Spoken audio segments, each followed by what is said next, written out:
Vamos a hacer una oración para pedir la presencia de nuestro Señor en nuestro medio. Oremos.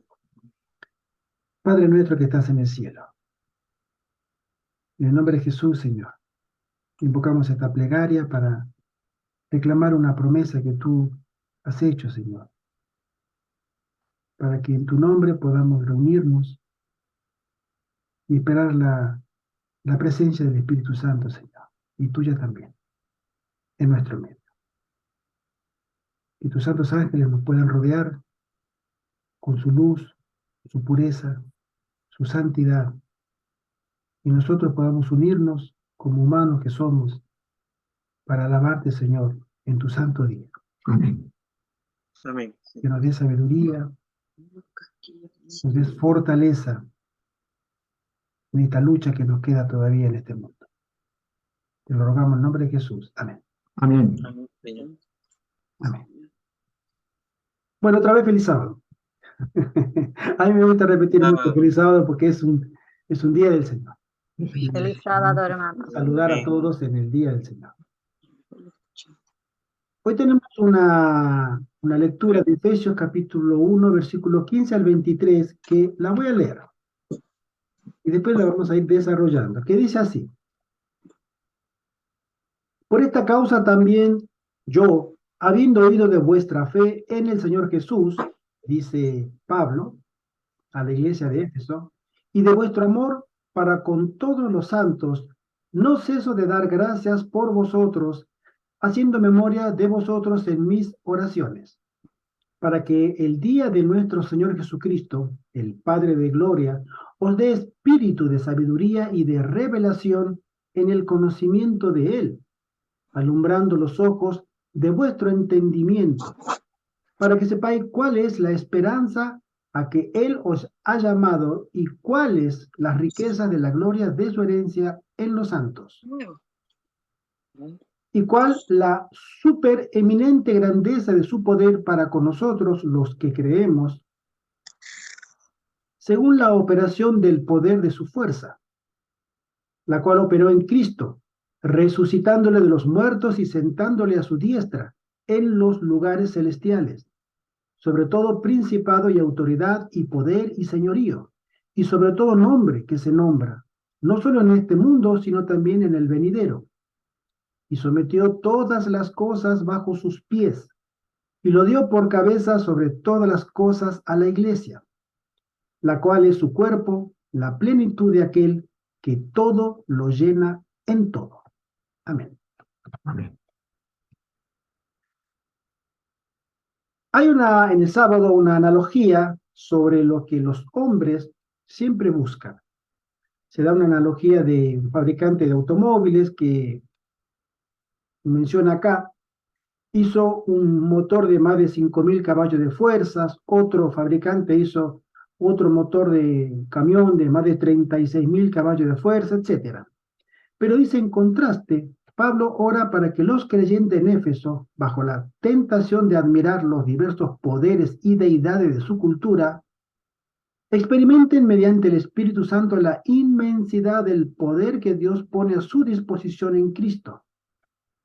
Este poder divino no se mide en caballos de fuerza ni en magia, sino que se verifica en 4 eventos de la historia de la salvación que transforman el cosmos. Primero, la resurrección de Jesús, un hecho completamente portentoso, que es clave en el desarrollo del gran plan de la salvación. Segundo, su exaltación en el trono de Dios.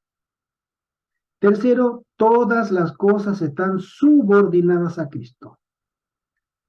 Y cuarto, Cristo es entregado a la iglesia como su cabeza, como el líder, como el supremo. ¿Sí? Los creyentes pueden entonces comenzar a comprender y experimentar el vasto alcance del poder que Dios ejerce en favor de ellos. Si hay algo que a nosotros nos debiera llenar de admiración, es el sacrificio de Jesús.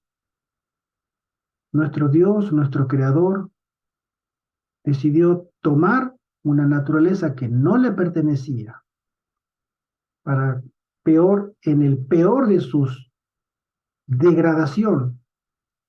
Y tercero, ser víctima de una fuerza maligna y someterse a esa fuerza hasta ser llevado a la muerte. Pero esa máxima expresión de sacrificio y de amor ha sido necesaria para que nosotros podamos cantar en su nombre victoria.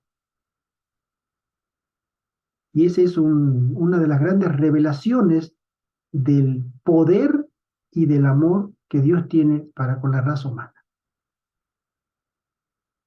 Oración y acción de gracias, motivado por la noticia de que los creyentes de Éfeso están prosperando en la fe en Jesús y en el amor mutuo, ¿sí? Pablo les informa cómo ora por ellos. A veces nuestro tono predeterminado al orar puede ser lastimero al lamentarnos por este desafío o aquel problema. Las reseñas de oración de Pablo en Efesios sugieren que la acción de gracia es la lengua madre de la oración.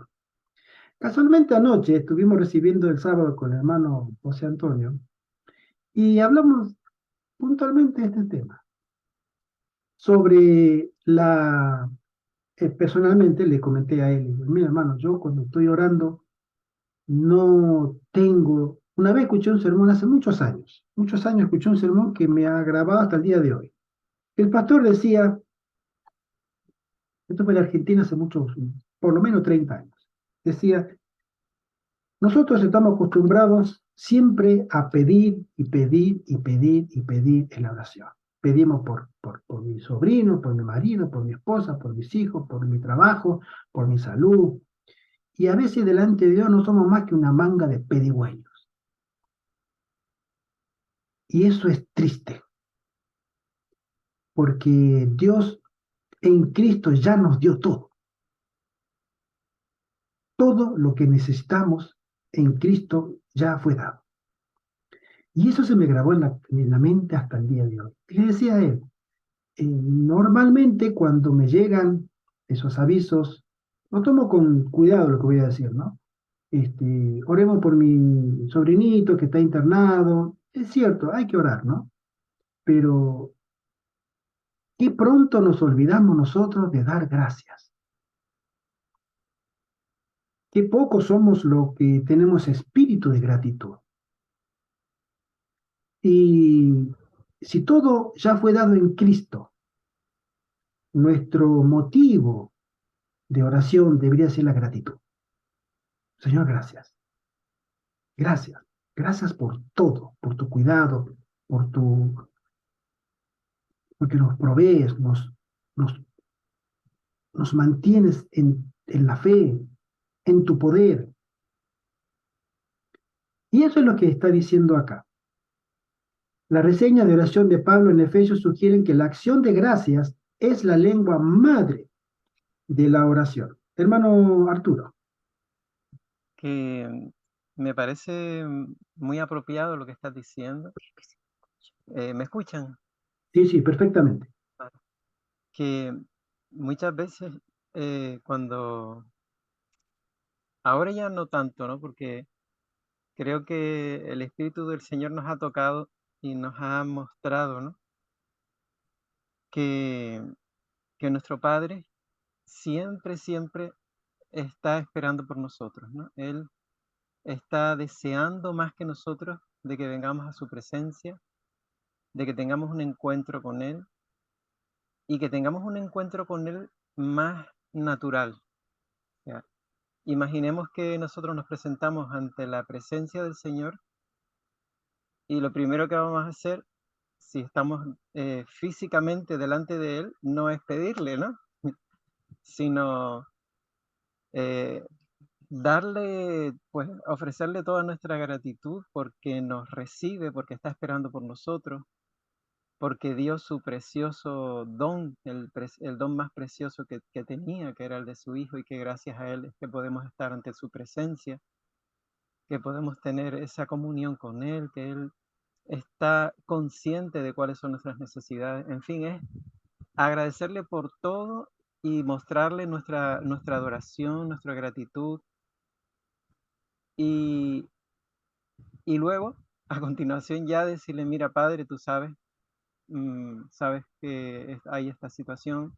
Tú nos has pedido que vengamos a tu trono de gracia confiadamente para hallar gracia para el oportuno socorro y por eso, cumpliendo con tu palabra, estamos aquí para pedirte esto, para pedirte lo otro y finalmente, pues, que se haga tu voluntad. Te damos las gracias porque sabemos que, como dice tu palabra, que si pedimos conforme a tu voluntad, tú nos oyes Amén. y si nos oyes, nos has concedido todo lo que te hemos pedido y nos lo darás en la forma y en el momento en que tú creas conveniente, ¿no? En fin, que la naturalidad tiene que estar ahí, o sea, tenemos que estar conscientes de que estamos delante de la presencia de nuestro Padre amorosísimo, que más que está deseando que tengamos una relación con Él. Y la relación no es solamente pedir, ¿no? Sino estar ahí delante de su presencia, estar ahí intentando escuchar lo que nos habla el corazón.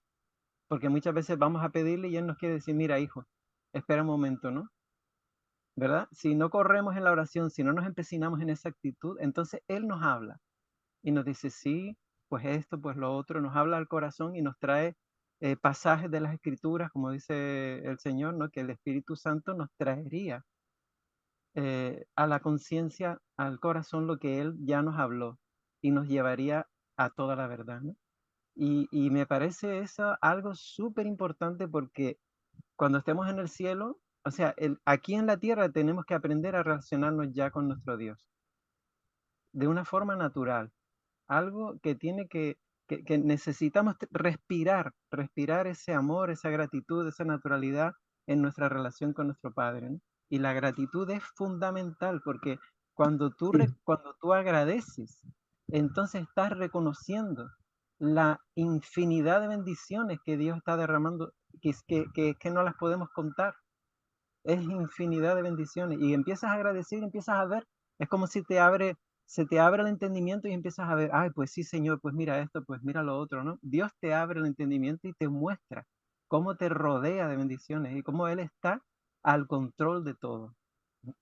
amén, amén. Eh, Fíjense ustedes que aún así y todo, nosotros tenemos un agravante. Jesús dice que nosotros no sabemos pedir. Exacto, Jesús nos pone en una situación aún más delicada, exacto. porque al tener nuestra naturaleza caída, todo gira a nuestro alrededor, como si fuéramos el, el ombligo de nuestra existencia, ¿no? Y no es así, porque él dice, vosotros pedís mal, no sabés. Sí, sí, Entonces, encima que a veces pedimos mal, y eso nos hace tener una visión equivocada muchas veces de nuestro Dios, así es. que lo concebimos como comentábamos anoche con el hermano, como un gran Papá Noel, Sí, gordo, barbudo, jocoso, simpático, que se ríe, jo, jo, jo, ¿qué quiere? Con una bolsa grande de regalo al lado.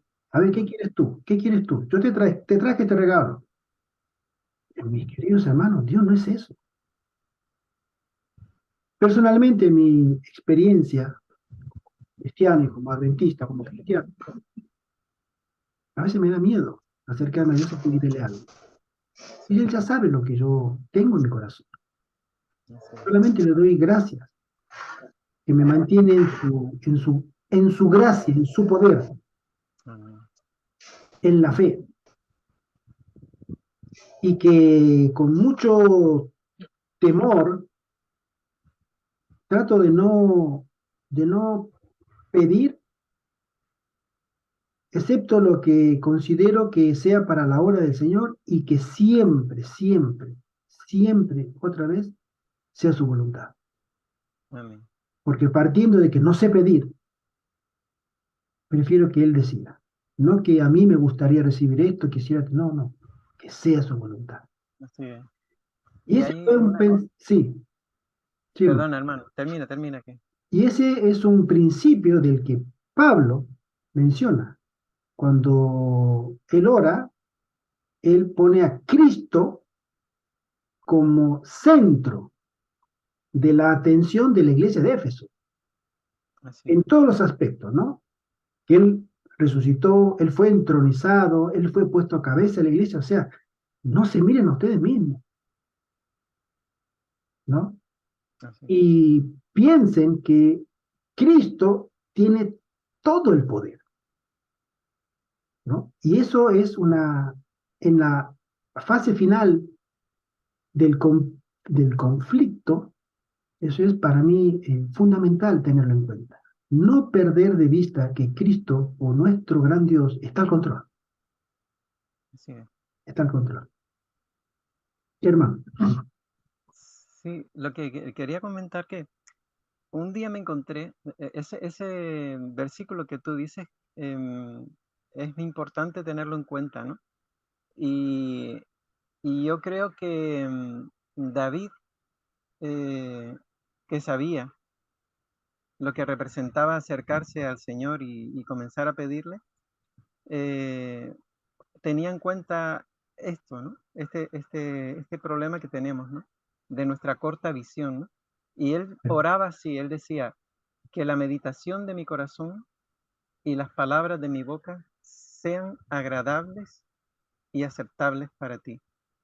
Y yo, y nosotros cuando oramos siempre le pedimos eso y le decimos, Señor, y que nuestras súplicas se conformen a tu voluntad y a las necesidades que tú ves, porque tú sabes lo que conviene y cómo conviene, ¿no?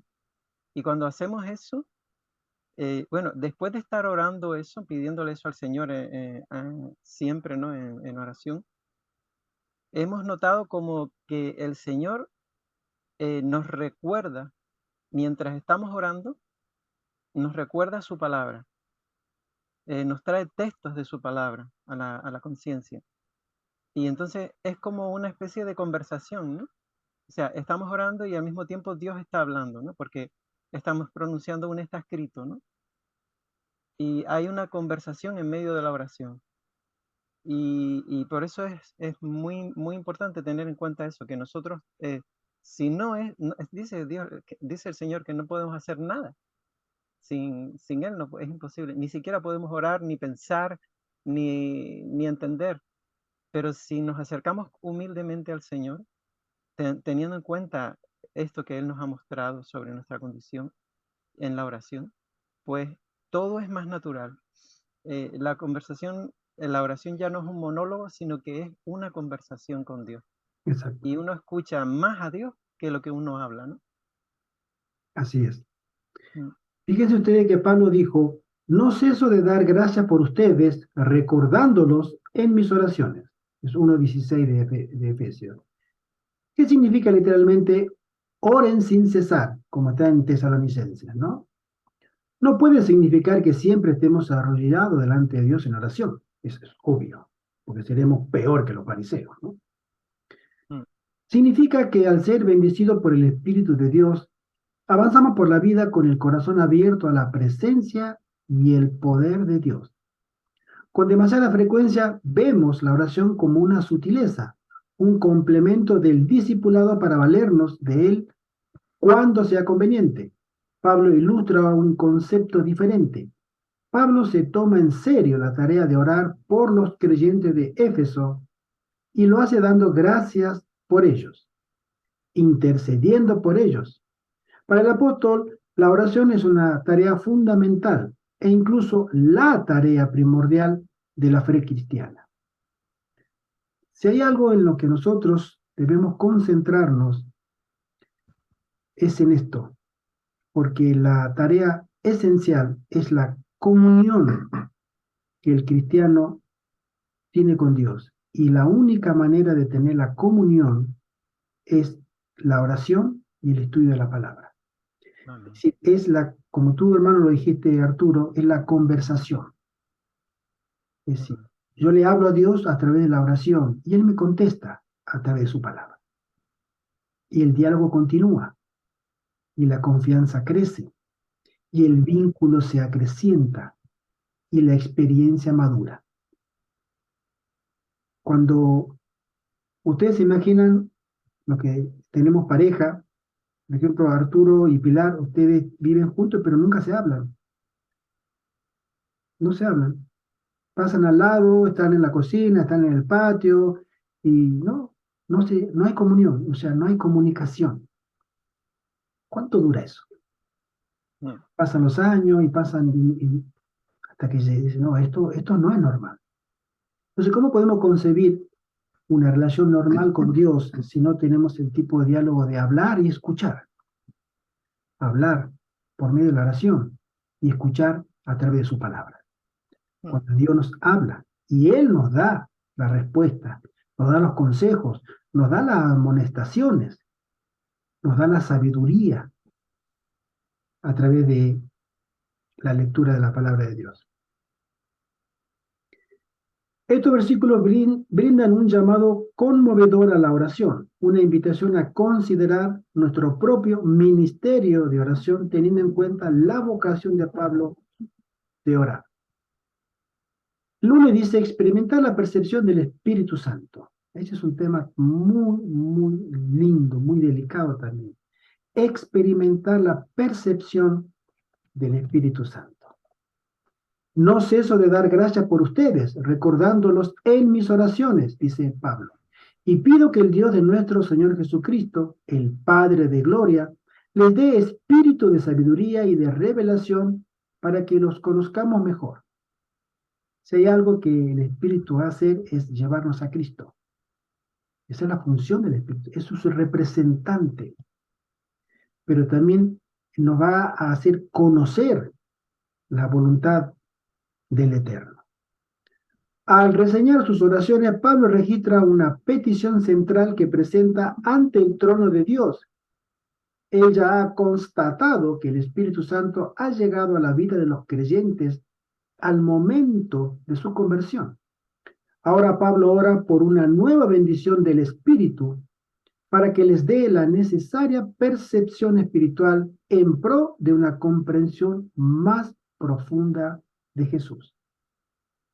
Para que lo conozcamos mejor, como dice Efesios 1:17. Y cuando él hace esa intercesión para experimentar la percepción del Espíritu Santo, la lección nos dice que hay tres aspectos, ¿no?, que Pablo resalta, ¿no? ¿De qué tres aspectos él trata? El primero nos dice la lección. Cuando Pablo ora para que ellos se percaten de la esperanza a que fueron llamados. Como iglesia nosotros tenemos una misión. Fuimos llamados. La iglesia, del fin, este movimiento de Dios, que nació en 1844, después de una comprensión correcta de la voluntad y de los planes de Dios, hablamos del santuario, y se abren verdades a este pueblo, Dios tenía una clara y definida misión a este pueblo, ¿no?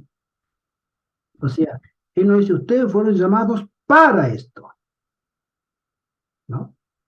Ese es el llamado que tiene esta iglesia. Fueron llamados para una misión. Predicar que Cristo viene pronto. Si tú vas a otra iglesia, te van a hablar de 1000 temas, todos bonitos. Pero que te digan, Cristo viene pronto, prepárate y prepara a otros, está ausente. El segundo ítem es cuando ora para que perciban la riqueza de su gloriosa herencia en los santos. Vamos a hacer, esta vez hablen los que no hablan. Bueno, si quieren, por supuesto. Hermana Pilar, ¿qué significa para ti? Ay, yo no sé, no hice la escuela sabática, la estoy haciendo ahora contigo. Bueno, Y la verdad que yo soy corta de palabras, muy corta. Yo vale. me afianzo en Arturo y poco hablo. Y oro solamente en la intimidad porque no puedo orar como oran ustedes con esa fluidez y con lo bien que lo hacen. Yo no tengo esas capacidades. Pero Perdónenme, pero estoy no, muy, estoy segurísimo que el Señor te ha dotado de talentos y que gracias. y que el Señor va a usar, si tú lo deseas, esos talentos para gloria de su nombre. Amén. Gracias. Siempre. Hermana Mercedes, si yo te preguntara a ti, cuando Pablo ora para que nosotros percibamos la riqueza de la herencia gloriosa en los santos. ¿Qué impresión tienes tú? La verdad es que para mí también es complicado entender, pero creo que lo que estás diciendo es muy importante porque es algo profundo, ¿no? Y si no entendemos esas cosas, pues vamos a perdernos mucho. La riqueza que está diciendo la deberíamos de estar entendiendo y viviéndolo, ¿no? Cada día, experimentándolo en nosotros. Pero quizá yo no estoy en esa situación. Por lo que sea, por las circunstancias, como ha dicho la hermana Pilar, yo me identifico y tú lo sabes con ella. Me cuesta trabajo, yo a lo mejor lo percibo de una forma, pero el expresarlo como yo lo estoy sintiendo, no me salen esas palabras. Para mí es algo profundo que deberíamos entender, pero yo la verdad no lo entiendo. Bien, gracias. No voy a la hermana Isabel el punto 3, pero ahora no. Fíjense ustedes lo que dice la lección sobre este tema, que es muy interesante, es muy lindo, ¿no? Dice así: Dios desea que sepan que no solo poseen una herencia de Dios, es decir, Dios desea que nosotros en Cristo no solo tenemos una herencia, sino que somos la herencia, ¿sí? En Cristo. Dice así: desea que sepan que no solo poseen una herencia de Dios, sino que además son la herencia de Dios. Y Pablo quiere que entiendan su valor para Dios. ¿Sí? Pablo desea que no solo la iglesia de Éfeso, sino nosotros mismos entendamos lo importante que somos para Dios. Porque Cristo vino a morir por esta raza, de la cual nosotros todos nos incluimos. Y lo importante que significa que Dios mismo haya descendido a esta tierra por algo muy importante que Él ha considerado, y que nosotros vamos a recibir una herencia, pero también para Dios somos la herencia, como un rescate muy valioso que para Dios nosotros representamos. Y el punto 3 dice: cuando Pablo ora pidiendo percepción espiritual acerca de la incomparable grandeza de su poder hacia los que creemos. Hermanita Isabel, ¿tú qué opinas?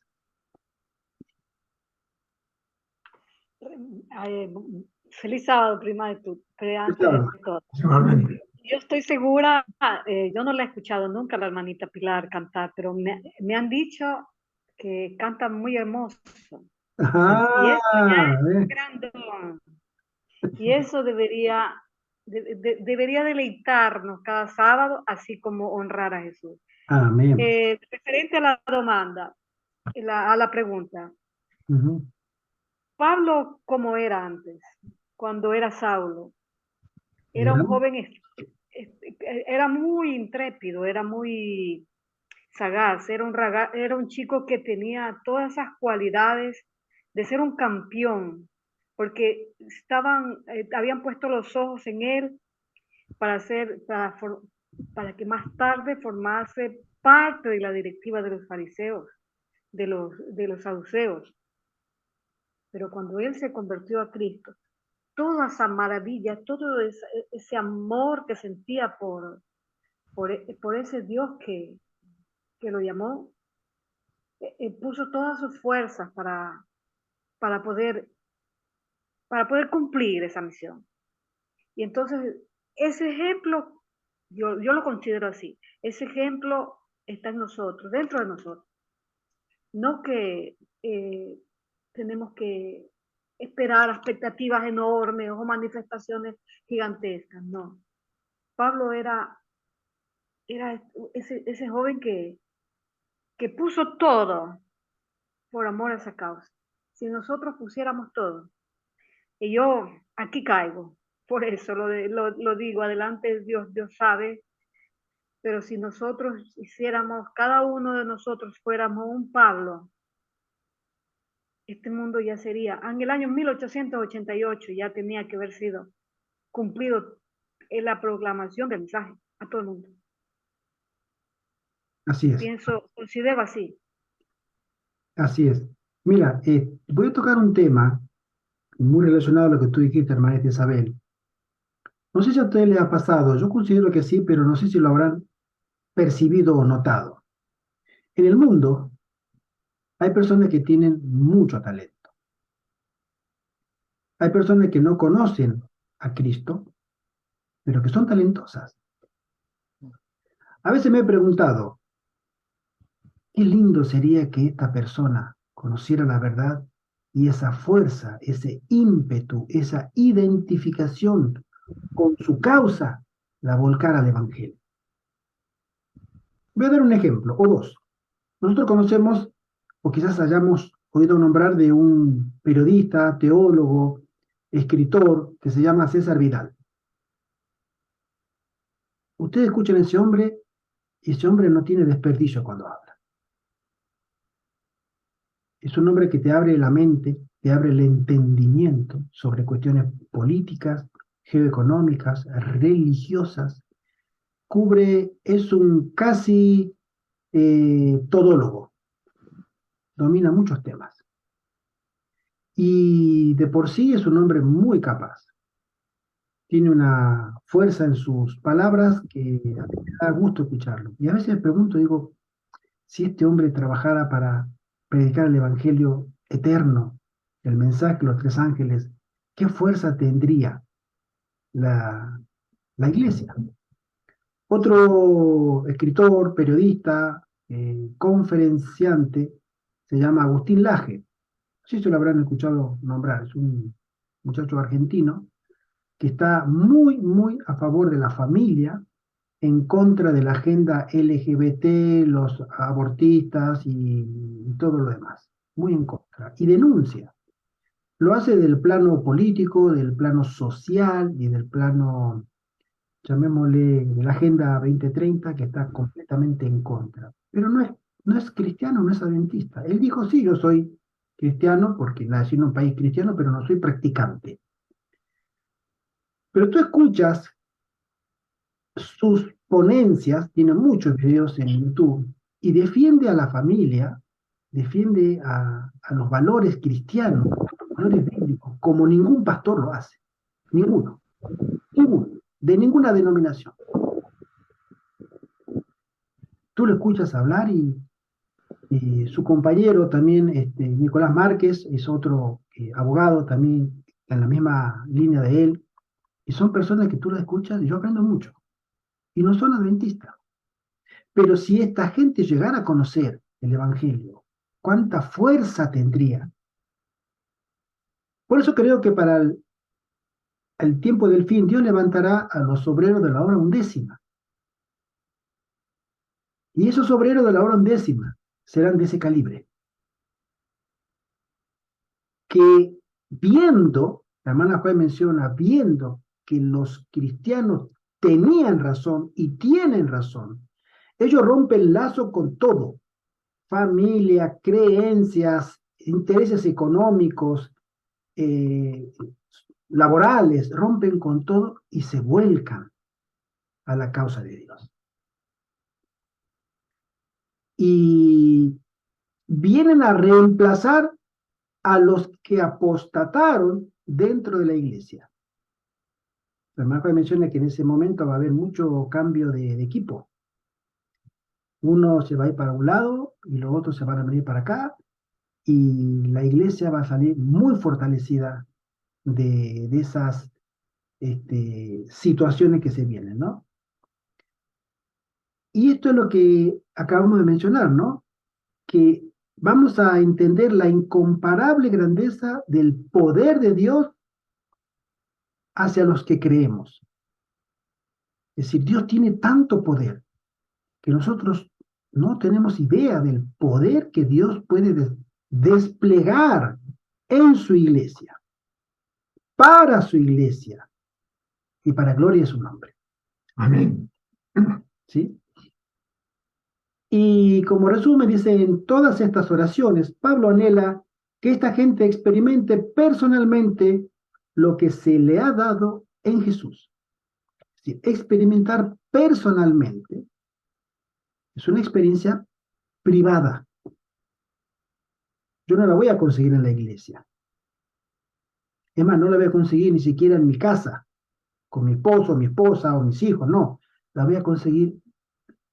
Dios y mi persona de manera experimental diaria, privada.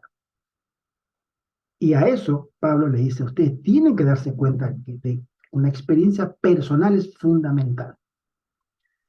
Participar del poder de la resurrección. Efesios del 1 al 20 al 23 dice así.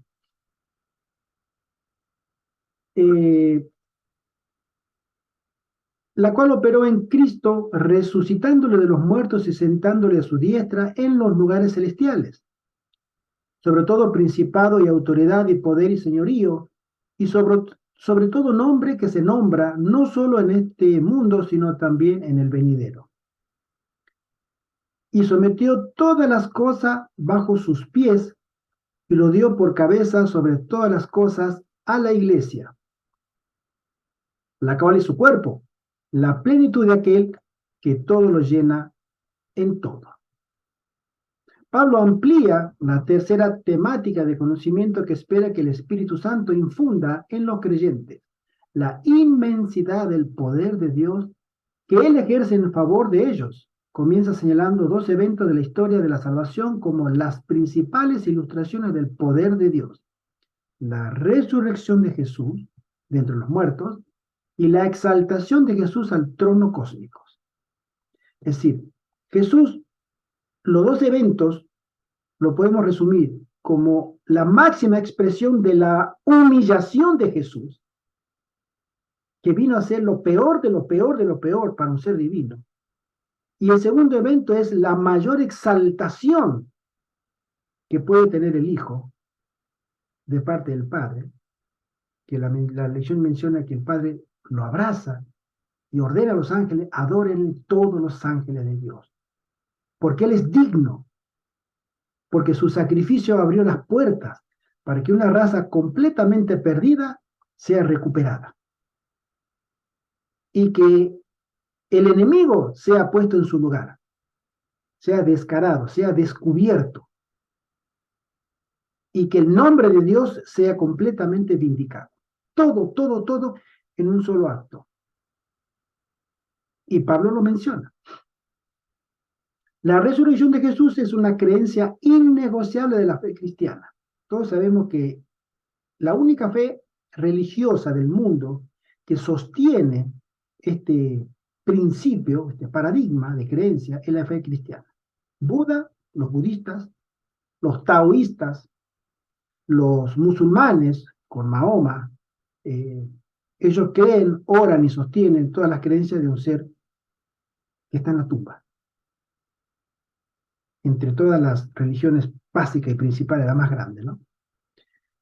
Bueno, Buda la excluyo porque Buda presenta un esquema religioso completamente diferente, ¿no? Nosotros ascendemos, pero allá en el cielo no hay nada. Nosotros mismos nos desarrollamos.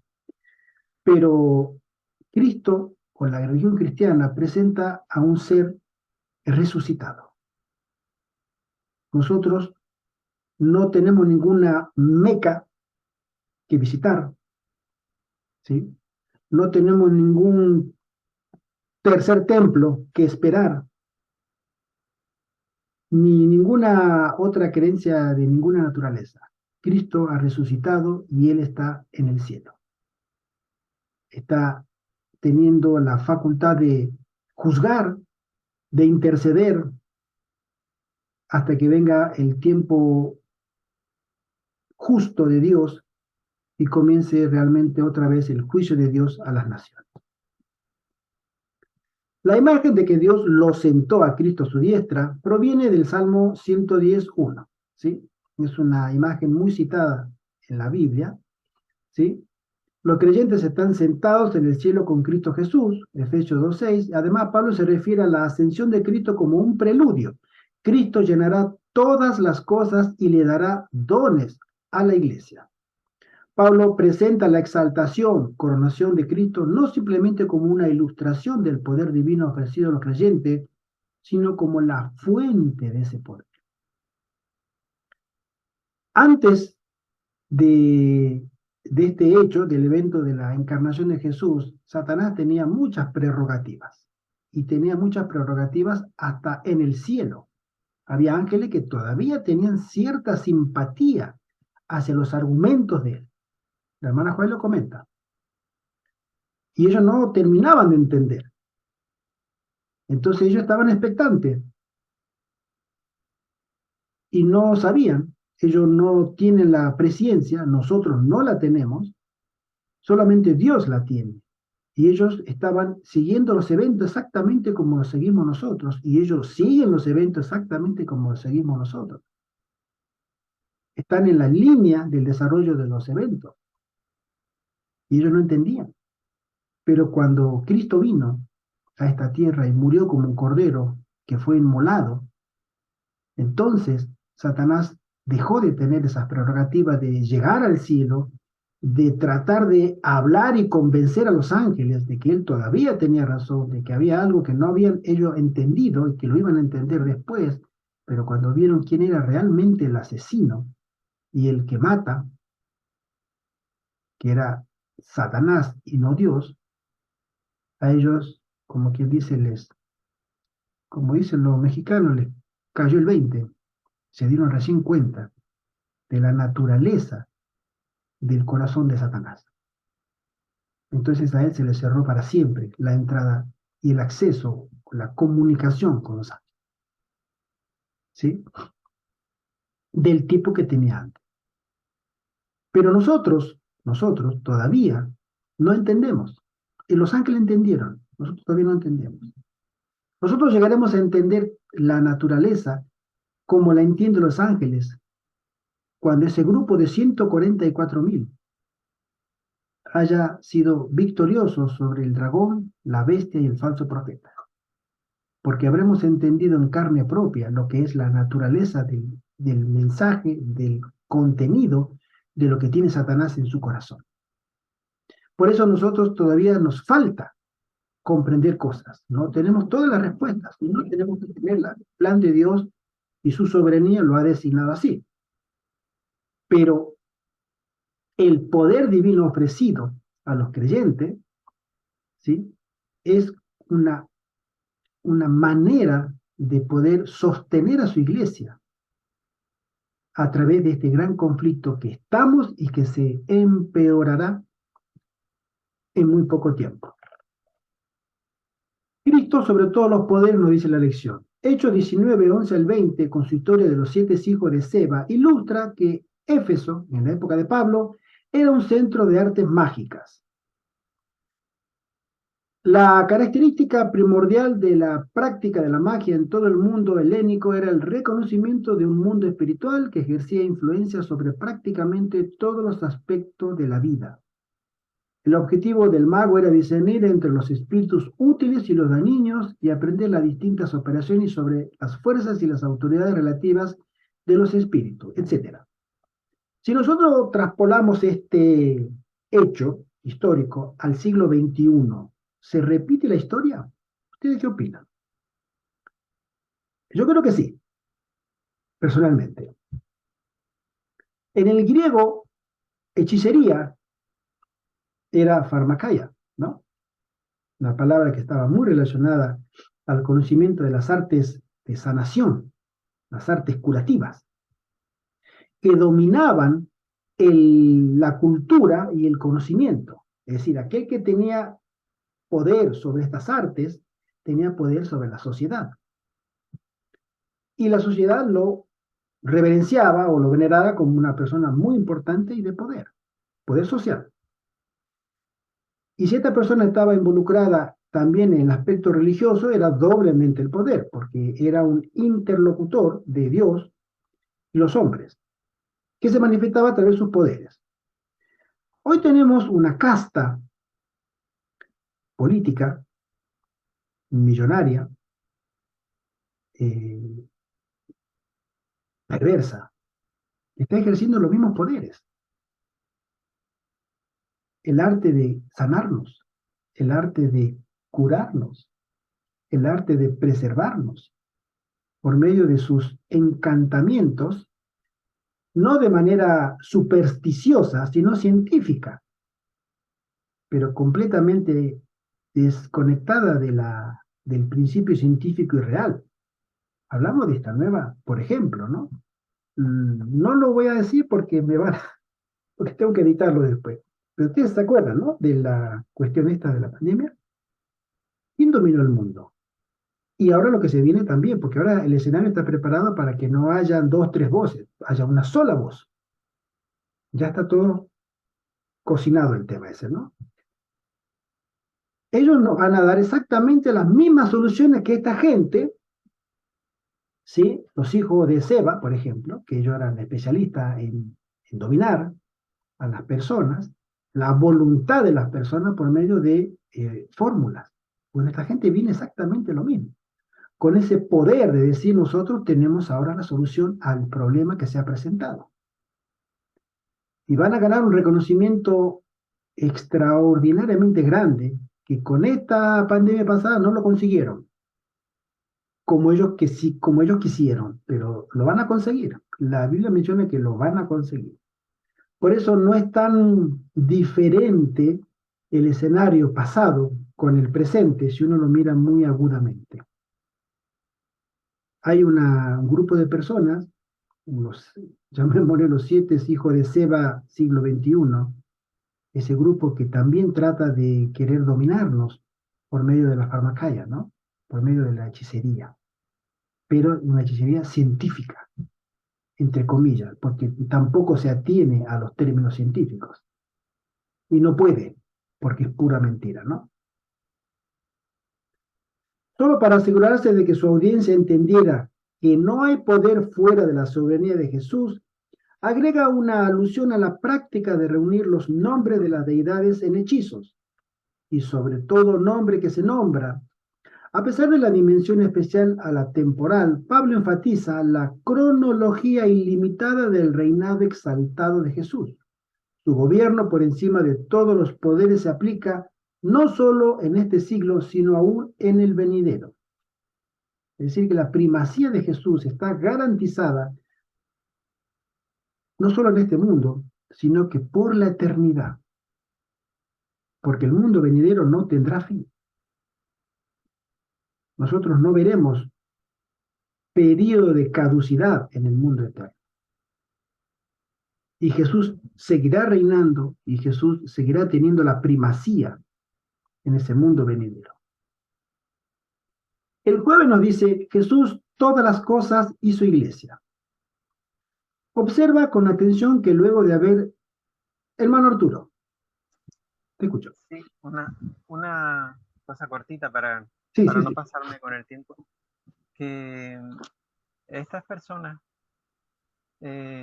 todos sabemos, ¿no? Como dice la palabra de Dios, que no tenemos lucha contra carne ni sangre, sino contra huestes de maldad en las regiones celestes, contra principados, potestades, ¿no? Pues están también, como todos sabemos, están siendo dirigidas por una mente maestra en la maldad, que a su vez tiene pues a sus principados, sus potestades, que a su vez están pues dispersos, ¿no? Y repartidos en distintos lugares de la tierra, en las distintas, digamos que controlando las distintas actividades que se realizan en la tierra, ¿no? En todas las áreas, ¿no? Y de hecho ellos reconocen que se reúnen periódicamente.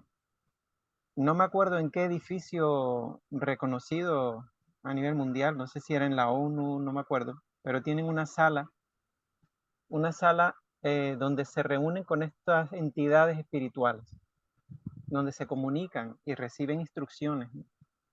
Y como hijos de Dios, me parece importante resaltar en esta parte de la lección, nosotros que estamos interesados en que podamos seguir adelante con el Evangelio, que pueda seguir predicándose el Evangelio, que es lo contrario a lo que desean estas huestes de maldad, estamos de alguna manera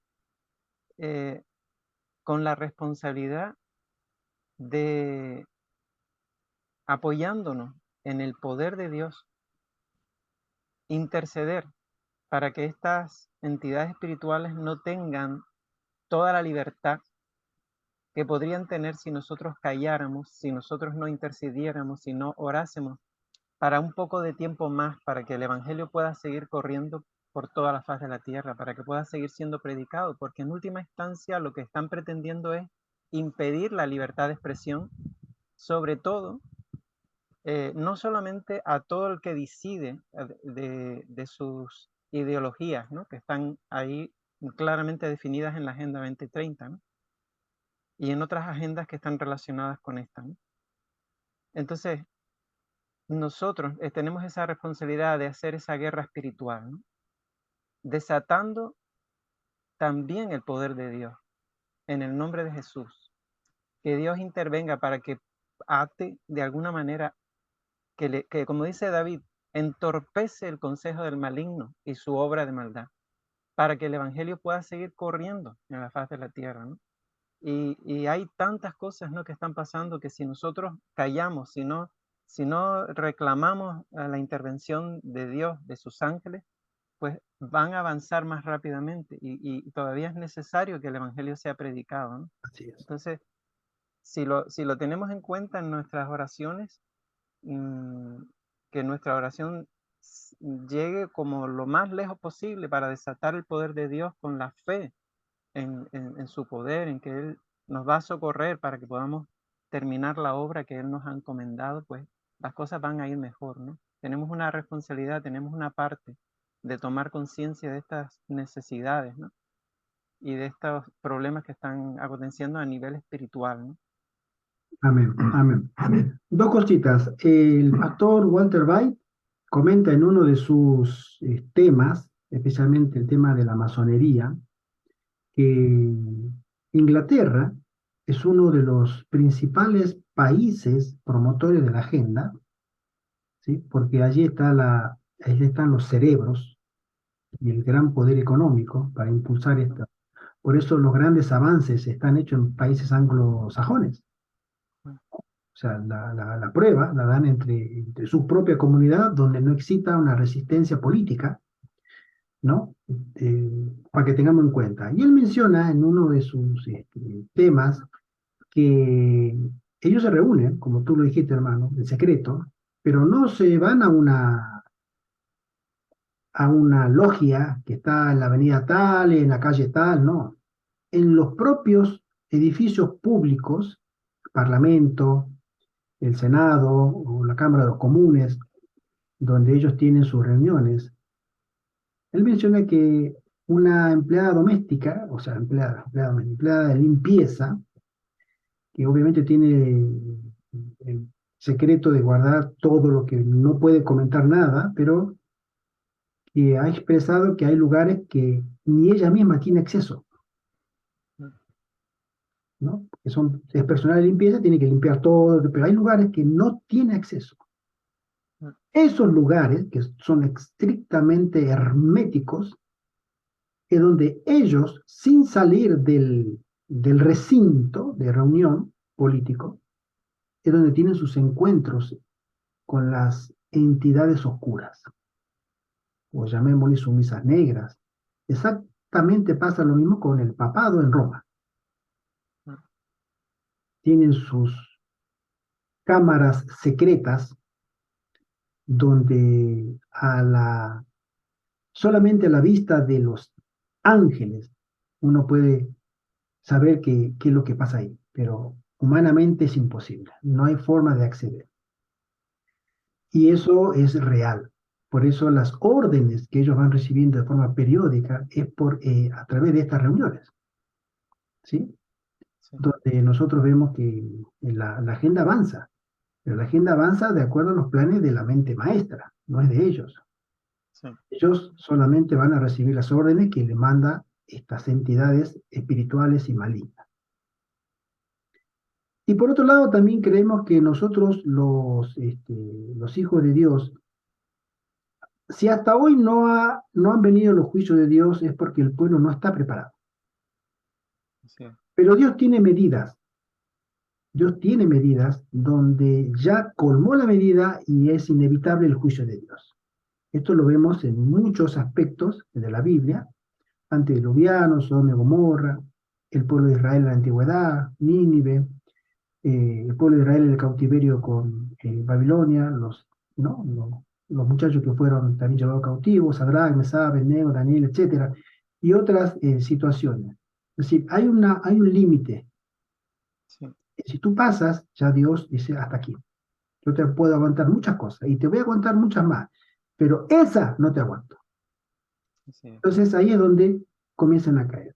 Si todavía los juicios de Dios no han caído, es porque la iglesia no está todavía a la altura de soportar los juicios de Dios.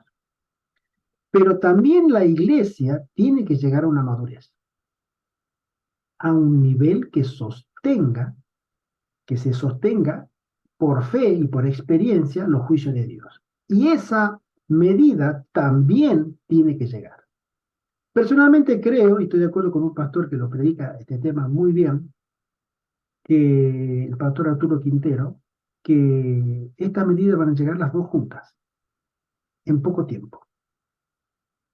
Van a llegar las dos juntas. La maldad del mundo y la cualificación del pueblo de Dios.